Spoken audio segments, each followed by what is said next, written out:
बिस्मिल्लाहिर्रहमानिर्रहीम। अस्सलाम वालेकुम। कैसे हैं आप सब? उम्मीद करती हूँ आप सब लोग ठीक होंगे, खैरियत से होंगे और अपने अपने घरों में खुश होंगे।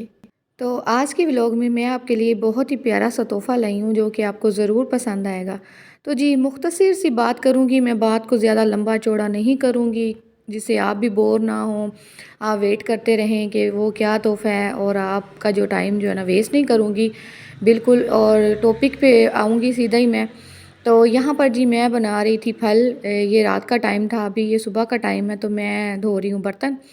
अच्छा जी, तोहफ़ा आपके लिए ये है कि मैं आपको आज बताऊँगी वज़ीफ़ा, एक ऐसा वज़ीफ़ा जो सबसे पावरफुल वज़ीफ़ा है, मतलब उसको करते जाएँ और अपनी मुराद जो है ना वो पाते जाएँ। ऐसा वाला वज़ीफ़ा है जो कि मैंने बहुत दफ़ा आज़माया है और मेरी काफ़ी ऐसी हाजतें थी जो मेरी पूरी हुई हैं।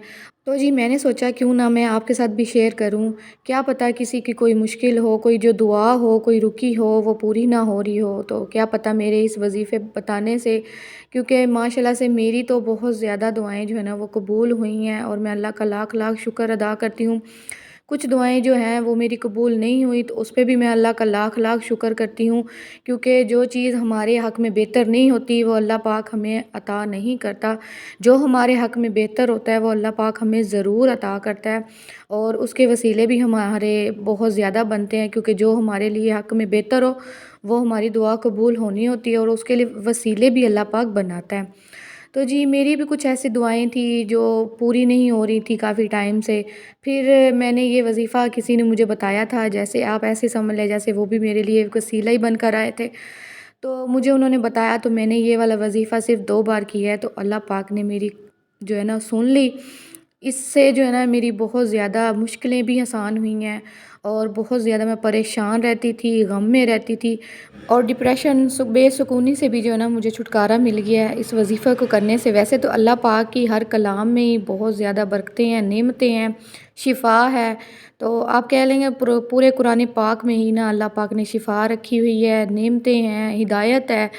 तो सब कुछ जो है ना अल्लाह पाक की किताब में ही है बेशक, और नमाज में जो है ना हमारा सुकून है।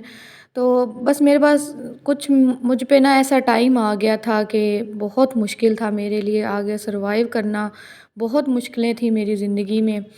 तो मैंने ये वाला वज़ीफ़ा किया, मुझे बहुत दिली सुकून मिला, परेशानियाँ ख़त्म हुईं और जो मेरी दुआएं हैं वो भी कबूल हुईं। तो मैंने सोचा क्यों ना मैं आपके साथ भी शेयर कर दूँ। अच्छा, जैसे मैंने आपको बताया कि हम वीडियो को ज़्यादा लंबा नहीं करेंगे, तो जी चलते हैं वज़ीफ़े की तरफ। आपने क्या करना है, अगर आप भी चाहते हैं कि आपकी दुआएं जल्दी कबूल हो जाएं, आपकी कोई परेशानी है, आप किसी मुश्किल में हैं, आपकी कोई दुआ है जो रुकी हुई है, जो कबूल नहीं हो रही है, तो ये हर परेशानी के लिए, हर दुआ के लिए, हर हाजत के लिए ये वाला वज़ीफ़ा बहुत ज़्यादा इफ़ेक्टिव है। आप ज़रूर कीजिएगा और आपको इसका रिज़ल्ट 100% मिलेगा, ये मैं आपको गारंटी के साथ कह रही हूँ। तो यहाँ पर जी मैं अभी आपको इसका तरीका भी बता देती हूँ। लेकिन वज़ीफ़ा स्टार्ट करने से पहले आप सबसे इतनी सी गुज़ारिश है कि आप पहले मेरे चैनल को सब्सक्राइब कर लें और वीडियो को भी लाइक कर लें। तो अभी जी हम चलते हैं अपने वज़ीफ़े की तरफ। ये देखें जी, आप स्क्रीनशॉट ले लें, आपको ऐसे अगर याद ना रहे तो आप इस तरह से स्क्रीनशॉट ले लें, जब आप वज़ीफ़ा करेंगी तो आपको आसानी होगी। तो यहाँ पर जी कोई गम या मुसीबत या कोई मुहिम दरपेश हो तो 12 रोज़ तक बाद नमाज इशा 1200 मरतबा या बदीउल अजाइबिल खैर या बदी पढ़ें तो 12 दिन के अंदर तमाम मकासद में कामयाबी हासिल होगी।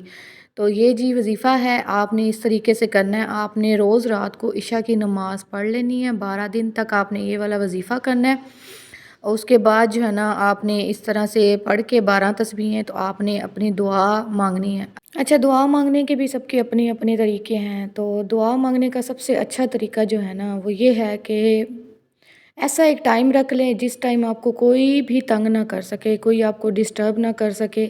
मैं अक्सर जो भी वज़ीफ़े करती हूँ या कोई भी पढ़ाई करती हूँ तो मैं ना इशा के बाद करती हूँ कि उस टाइम जो है ना बहुत सुकून होता है, और कोई हमारे ज़हन में बात नहीं होती, कोई परेशानी नहीं होती, कोई इधर-उधर की बातें नहीं चल रही होती।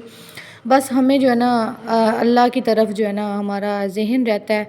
मैं तो अक्सर इसी तरह करती हूँ कि कोई भी दुआ पढ़नी हो, कुछ भी, इशा के बाद वाला जो टाइम है ना वो सबसे बेस्ट होता है। अच्छा, आपने 1200 दफ़ा ये वाला वज़ीफ़ा कर लेना, उसके बाद आपने 11 दफ़ा दुरूद शरीफ पढ़ना है अव्वल व आखिर। درود شریف پڑھنے کے بعد آپ نے دعا مانگنی ہے، رو کر گڑ گڑا کر بھکاری جیسے بنتے ہیں، جیسے کوئی ایک بچہ اپنی ماں سے ضد کر رہا ہوتا ہے کہ میں نے یہ والی چیز لینی ہے۔ ہوتا ہے نا، اکثر کبھی بچے ضد کرتے ہیں کہ ہم نے یہ والی چیز لینی ہے، اور ہم جو ہے نا مجبور ہو جاتے ہیں، چلو اب بچے کو یہ والی چیز لے کے دے دیتے ہیں، ضد کر رہا ہے، تو ہمیں اپنے اللہ سے بھی ایسے ہی مانگنا چاہیے۔ اور ایک واحد ذات اللہ کی ہے جس کے سامنے ہم روئیں تو آگے سے ہمیں اچھا رسپانس ملتا ہے، یہ نہیں کہ ہمیں سنایا جائے کہ یہ بندہ میرے سامنے رویا ہے تو کوئی ہماری انسلٹ نہیں ہوتی۔ ایک اللہ کے سامنے رونا ہی اچھا لگتا ہے، اور ایک اللہ سے ہی مانگنا اچھا لگتا ہے، اور ہمیں مانگنا بھی اپنے رب سے چاہیے جس پاک ذات نے ہمیں بنایا، اس دنیا پہ بھیجا ہے۔ ہمیں ہر بات اسی سے شیئر کرنی چاہیے اور اسی سے مانگنا چاہیے، اور بے شک ہمارے اللہ نے ہی ہمیں دینی ہے ہر نعمت، اور ہم نے اللہ سے ہی مانگنا ہے، کیونکہ جب تک ہماری زندگی ہے ہمارے اللہ نے ہمارے لیے سب کچھ سوچا ہوا ہے، اور اللہ پاک کو پتہ ہے کہ میرے اس بندے کے لیے کیا بہتر ہے اور کیا بہتر نہیں ہے۔ تو اسی لیے بس اپنے اللہ پر یقین رکھنا چاہیے۔ ملتے ہیں جی نیکسٹ